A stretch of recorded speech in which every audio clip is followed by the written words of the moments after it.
মানে থাকে না যে ভাইরাল হওয়ার ইচ্ছা আর কি, এমনিও ভাইরাল।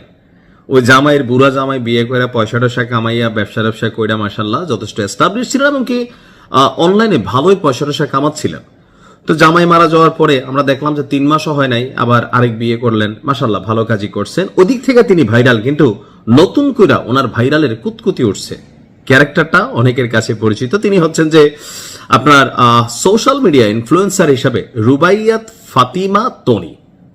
তনিরে চিনেন না এমন কেউ নাই, মানে কি করে না করে এই ধরনের ক্যারেক্টার কিছু আছে, এদের কারণে সোশ্যাল মিডিয়া প্ল্যাটফর্ম ব্যবহার করাটা অনেকটা নোংরামের দিকে চলে গেছে। মানে মুখে যা আসে কথাবার্তা তাই বলে, লাজ লজ্জা আমার কাছে মনে হয় যে অনেকটাই আছে নিশ্চয়ই, তাই না?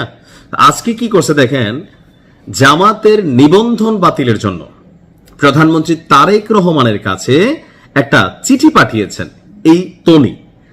আজকে সচেতন নাগরিক সমাজ নামক একটা সংগঠনের পক্ষ থেকে এই নারী উদ্যোক্তা এবং ইনফ্লুয়েন্সার রুবাইয়াত ফাতিমা তনি তিনি জামাত ইসলামের নিবন্ধন বাতিলের দাবি জানিয়ে প্রধানমন্ত্রীর কাছে চিঠি পাঠিয়েছেন। এক সংবাদ সম্মেলনে তিনি চিঠিটি পাঠ করেন। তো কি লিখছেন? সংবাদ সম্মেলনে জানানো হয় সংগঠনটির আহ্বায়ক নীলা ইসরাফিল, ওই যে লাগা তুষার ওই আর কি, আর সদস্য সচিব হচ্ছেন রুবাইয়াত ফাতিমা তনি। তনি বলেন, বাংলাদেশ জামাত ইসলামের আমির ডাক্তার শফিকুর রহমান এবং শীর্ষ নেতারা বিভিন্ন সময় বলেছেন যে কোন নারী দলীয় প্রধান রাষ্ট্রপতি সংস্থার প্রধান হতে পারবেন না, এই দলটির ঘোষিত নীতি। তার বক্তব্য হচ্ছে জামাতের এই অবস্থান দেশের সংবিধানের অনুচ্ছেদ 27 এবং 28 লঙ্ঘন করেছে। আইন অনুযায়ী কোন রাজনৈতিক দল যদি লিঙ্গ সমতার বিরুদ্ধে অবস্থান নেয় তবে তার নিবন্ধন বাতিলযোগ্য। তো এই সচেতন নাগরিক সমাজের পক্ষ থেকে তনির দাবি হচ্ছে যে নারীর সম্মান তোমরা রাখছো, ভাবিয়ে কয় এক গোসার সিত্তিয়া হত। তো যাই হোক, তিনি বলছেন যে নারীর সম্মান এবং সাংবিধানিক অধিকার কোনো রাজনৈতিক আপোষের বিষয় হতে পারে না। তারা দাবি করেছেন জামাতের নিবন্ধন বাতিল ডাক্তার শফিকুর রহমানের বিরুদ্ধে প্রচলিত আইনে ব্যবস্থা গ্রহণ এবং নারীর প্রতি বিদ্বেষমূলক বক্তব্যের বিরুদ্ধে রাষ্ট্রকে কঠোর আইনগত পদক্ষেপ নিতে হবে। থাকে না যে তেলবাজি।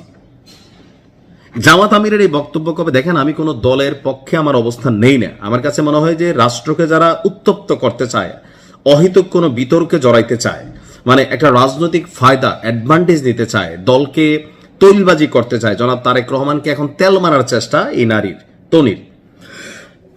জামাত আমিরের এই বক্তব্যটা বেসিক্যালি নির্বাচনের আগে একটা আন্তর্জাতিক গণমাধ্যমকে দেওয়া সাক্ষাৎকারে তখন তিনি বলছিলেন যে মানে সাংবাদিকের প্রশ্ন ছিল যে জামাতের প্রধান হিসাবে কোনো নারী কি কোনো ভূমিকায় আসবে বা দলটির প্রধান।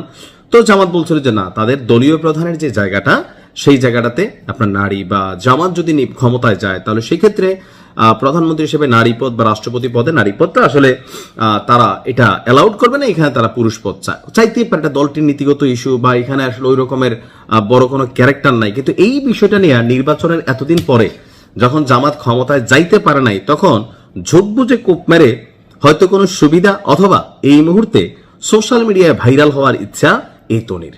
নিজে কিন্তু বিয়ে করছেন, ওই যে লন্ডন থাকে না জানি কই থাকে এক জামাই, সেখানে কিন্তু দিন টিন কাটান। এই দেশে দেখেন কি ঝাঁপায়া পড়তেছেন, মানে জামাতের নেতা কর্মীরা যাতে তারা গালাগালি করে, আবার বট বাহিনীর বিরুদ্ধে সে ব্যবস্থা চাচ্ছে। তো সবকিছু মিলিয়ে একটা হাস্যকর পরিস্থিতি ছাড়া আমার কাছে আর কিছুই মনে হয় নাই। ভালো থাকুন, আসসালামু আলাইকুম।